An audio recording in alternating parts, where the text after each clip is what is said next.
helicopter pilot in Maui who initially flew over the Lahaina fires has now flown over it 1 year later and is comparing the differences. Fox 26 reporter Sophia Lesseos spoke to this helicopter pilot in an exclusive interview. She joins us live now in studio to tell us what's changed in the year since that fire. Sophia? Liz and Monty, Richie Olston hasn't flown over the town of Lahaina since the day after the wildfires. And a year later, looking at that damage is still heartbreaking for him.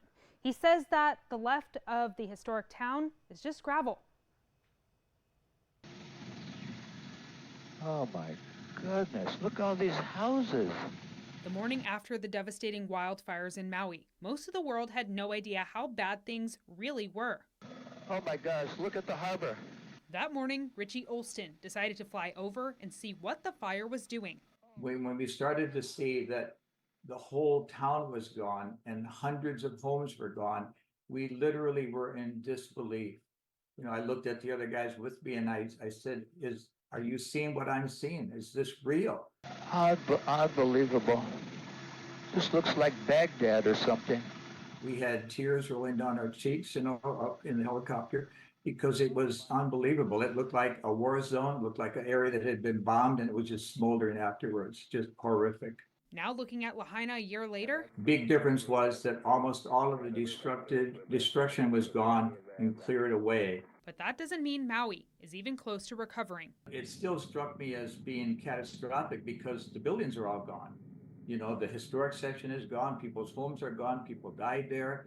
So that part still strikes you. The nonprofit Convoy of Hope reports more than 6,000 people are still displaced, living in hotels, temporary housing, or even living in tents on the beach. That's why Olston says we need to keep talking about it. It's still a major catastrophe for those people that live there and for the businesses. You know, the businesses are still all gone.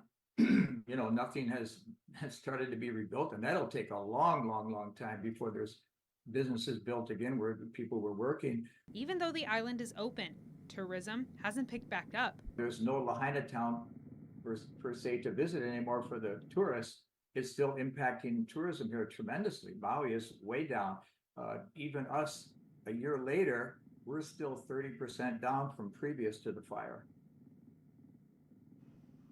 Over 2,000 structures were burned in the fire. Hawaii Governor Josh Green has ordered the United States flag and the Hawaiian flag to be flown at half staff starting tomorrow through Monday evening to honor the 102 lives that were lost in the fires.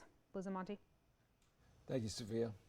Hawaii's governor announced last week Maui wildfire plaintiffs will receive a $4 billion settlement to help their people heal, but no amount of money will I make just those keep memories thinking go away. about moonscape almost in some of those areas. From a beautiful area.